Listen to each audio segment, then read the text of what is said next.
Hello everyone, back to today's second video. Going to have a look at the weather for the next week to 10 days for today's second video. This takes us to around the 27th of August. In fact, the extended GFS is now beginning to move into the early part of September, the first few days of September. So I'll bring you up to date with everything that the models are showing in a moment in terms of the weather for the next week or so. We've already released JMA Friday, and you can find that video here on the homepage. It's above the pollen count at the moment, so that's your month ahead look ahead. Takes us into the middle of September. And then this evening we're going to have a detailed look at the bank holiday weekend, which will be with us in around or just over a week's time. So that's getting ever closer as well. Of course, this video will touch on that time frame as well, but we'll look in depth with the GFS model tonight at the very latest for the late summer bank holiday weekend. Going to be a lot of updates coming up at the website this weekend. Going to be a big weekend of updates indeed. So we're going to have a weekend forecast, of course, kicking it all off tomorrow. We'll have a look at weather for next week to 10 days. CFS 6 months look ahead is coming up tomorrow as well. Sunday we've got the penultimate GASWO Sunny Roundup. We'll have the final analogues update for the autumn, with the autumn forecast being released in a week's time, and we'll also have an extended look at the ECMWF and Meteo France seasonal models, taking us through the autumn and into winter as well. So it's going to be a really big weekend of updates coming up at the website. Hope some of those sort of tickle your fancy. We're going to start off though by having a look at what's happening in the Atlantic and Pacific Oceans in terms of the storm. So probably hearing a little bit about this. This at the moment just here is Tropical Storm Ernesto. It's a very long way north. It's hard to believe that you can get a tropical storm as far north as that, but it is currently still a real tropical storm in the sort of northern Atlantic. It's expected to go subtropical by this evening. So this is from the National Hurricane Center, part of NOAA, and they are saying that this will go subtropical this evening. But at the moment, that is still Tropical Storm Ernesto, and that's going to be heading up towards Ireland and the UK over the weekend, and it's probably going to give quite a bit of wet weather to some northern parts of the UK on sunny. It'll give us a very humid feel, very muggy feel over the weekend, particularly on Sunday as well. So Ernesto is going to be a player in terms of the weather this weekend in the UK and Ireland. This yellow X down here, that is just an area of thunderstorms, so it's not really doing anything at the moment. May develop into something. All of these storms and eventually hurricanes start off just as thunderstorms through the tropical Atlantic. And that may do something in the next few days, but at the moment it's got less than a 40% chance of becoming a tropical storm. This is the track of Ernesto, so you can see that currently it is still, it does still have tropical storm status, and there it is as well with tropical storm status. But by 2 a.m. on Saturday, I assume this is American time, so it'll be a little bit later on in terms of UK time, but by 2 a.m. Saturday it's suggesting it's gone post-tropical at that point. And that's a situation at 2 o'clock in the afternoon tomorrow, with post-tropical storm Ernesto bearing down on the west coast of the Republic of Ireland, and eventually Ernesto is going to go into that sort of track just as an area of low pressure. There's a bit of uncertainty about its exact sort of track, but it looks like it's going to take the wettest of the conditions to Northern Ireland, to Scotland, and to Northern England as well. But all places will have some impacts from Ernesto, because you'll feel the humidity increasing over the course of the weekend, particularly on Sunday. Then in the eastern North Pacific, we've got two areas of interest. So again, we've got this yellow X just here. Again, that is just an area of thunderstorms with a less than 40% risk of becoming a tropical storm in the next few hours. So just an area of thunderstorms, but of course it could develop into something. Of more interest is Hurricane Lane.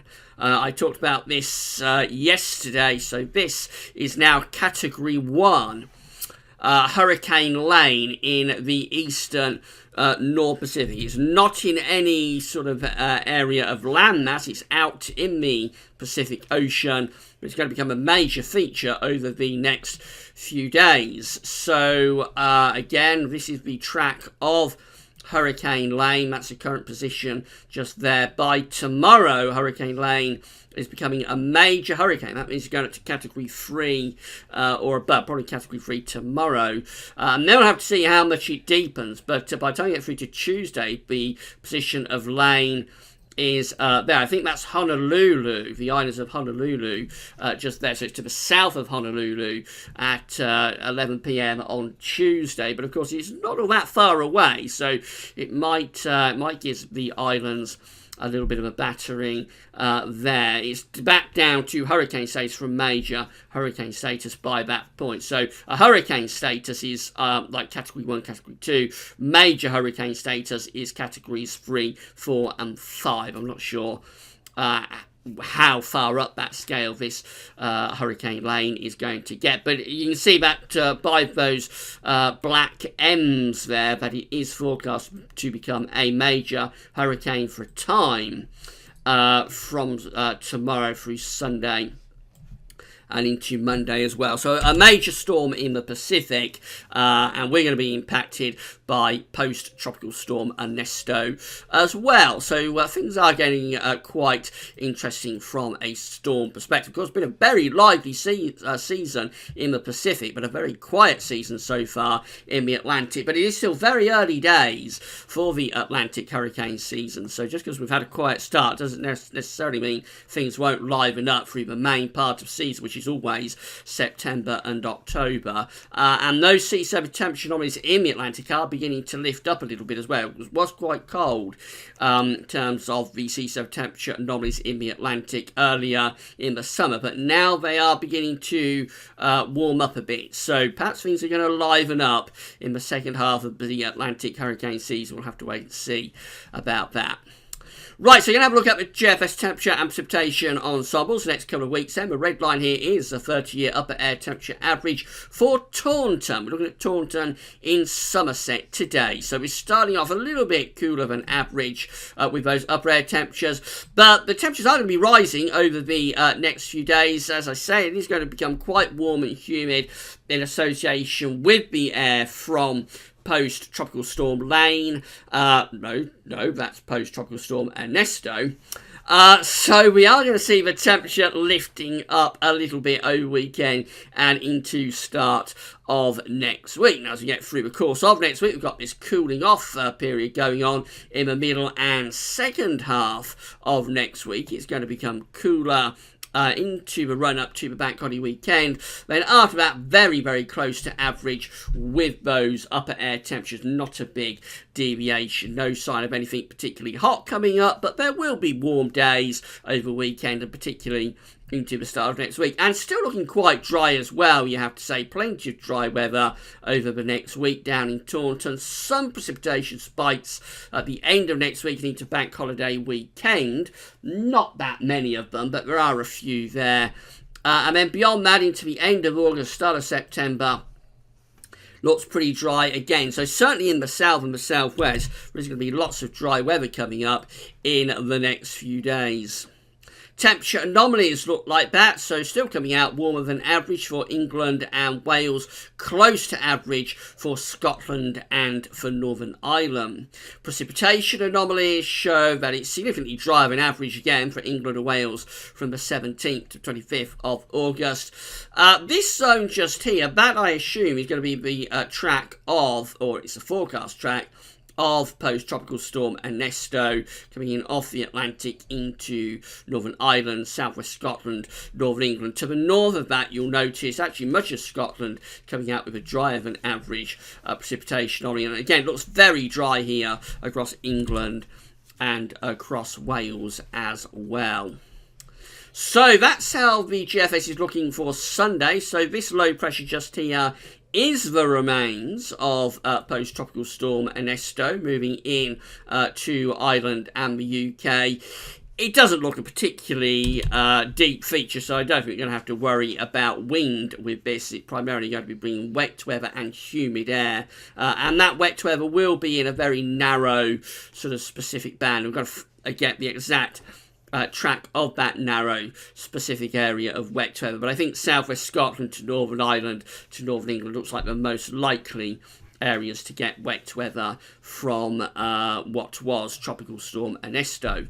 Now, by the time we go through to Monday, that low pressure has got out of the way, and we're building the ridge back up from the southwest again. So we go into the early part of next week with a north-south split. We've got high pressure sitting to our south. We've got low pressure with jet stream up to the north. The jet is impacting Scotland, so there'll be some showery bursts of rain for the north. Fairly coolish temperatures there, but warm and dry down across England and Wales. We're talking about temperatures into mid 20 Celsius, I think, early next week. It's around 25, 26 degrees. Not hot, but certainly pleasantly warm and above average for kind of like the second half of August.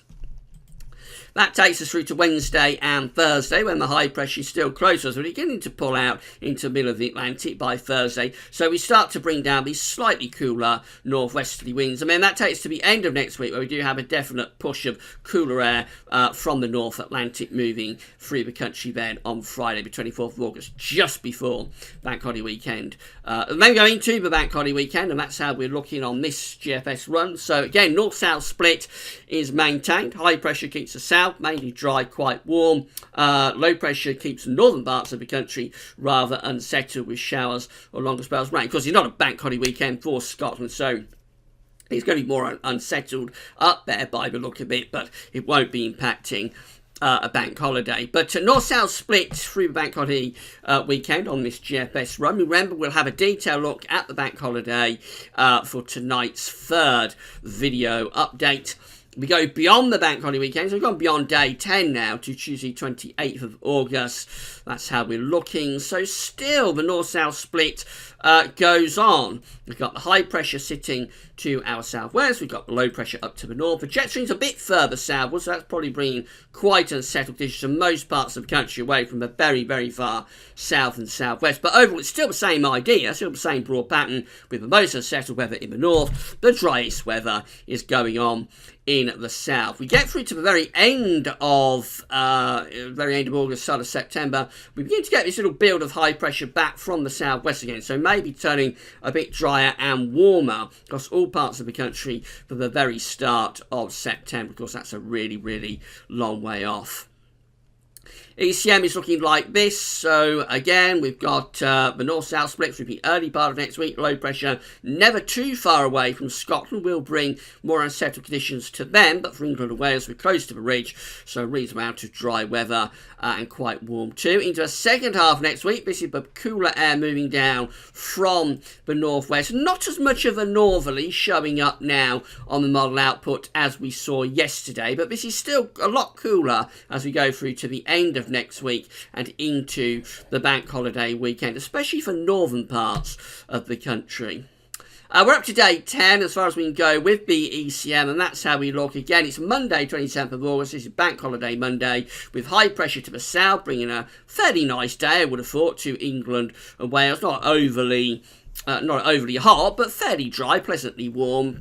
A reasonable amount of sunshine would make for another really quite nice bank holiday weekend, actually. Of course, we had the two in May, but were exceptionally warm and very dry too. So this would be the third really good bank holiday weekend of the year if that came off for England and Wales.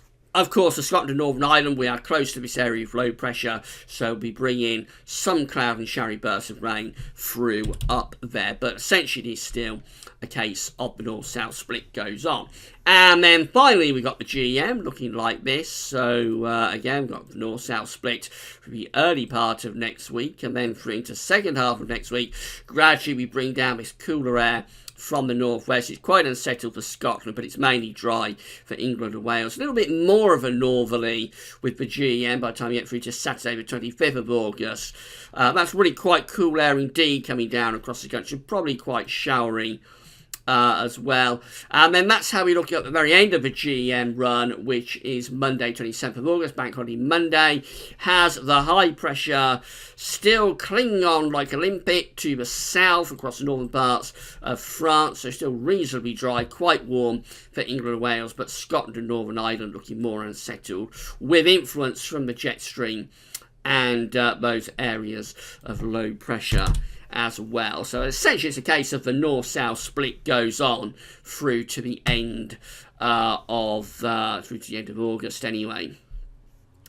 If you found today's videos interesting and informative, then please can you consider becoming a patron or a donor for Gaz Weather Vids. And all you have to do is come to Gaz Weather Vids Patreon account, and I'm on that page right now. If you would like to give us an ongoing monthly donation, then you just sign up for a Patreon account and you can pledge whatever amount of money you would like to give us on an ongoing monthly basis. You can cancel at any time, but the idea of Patreon is that it's supposed to be an ongoing payment.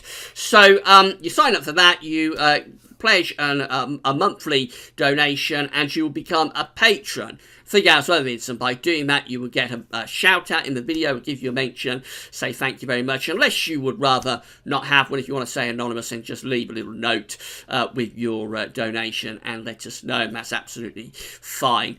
We'll do that for you. Of course, you may not want to mention for yourself personally, but you might want a mention for your website or for your business, and we are happy to do that as well. Give your website or business a little bit of a plug if you would like to become a patron. The other way of doing this is to just give us a one-off donation through PayPal, and this is the Gaz Weather Vids paypal.me page, and I'm going to right now. So if you've got a PayPal account, this is very, very straightforward indeed. You just come to the Gaz Weather Vids PayPal page, and you can pledge whatever amount of money you would like as a one-off donation, sign into your PayPal account, and then send a donation. And again, this is all helping to keep Gaz Weather Vids completely free of charge, which is helping us to keep our videos and our content totally free at the point that you want it and to as you need it. So a big thank you to all of the donors and all of the patrons for Gaz Weather Vids. Again, if you do it through PayPal, you give us that one-off donation, you'll get a mention in the video. Well, again, we can mention your website or business if you would like to do that. And a big thank you to all of the donors and all of the patrons for Gaz Weather Vids. It has been a phenomenal success, this. I wasn't expecting to get much from it at all when we launched this a couple of months ago, but it really has been a tremendous success. It just goes to show you how very kind and generous you all are. So a big, big thank you to the donors and the patrons for Gaz Weather Vids. Right, so that's today's second video done. We'll be back this evening having a look at the Bank Holiday weekend in detail with the GFS. As I say, the weekend, we really have got a lot of updates coming up. It's a week ahead forecast. It's a CFS 6 months look ahead tomorrow, and a regular week to 10-day video update as well. Sunday, we'll have the penultimate Gaz Weather Vids Sunday roundup of the year. We'll have the final autumn analogues update ahead of the autumn forecast a week on Sunday. And if that wasn't enough, on Sunday we'll also be having a look at the ECMWF and Meteo France seasonal models for the rest of the year, and actually takes us into the beginning of 2019 as well. So loads and loads of updates coming up at the website. Do keep checking back for all of them. And that's all for now. Thanks for watching.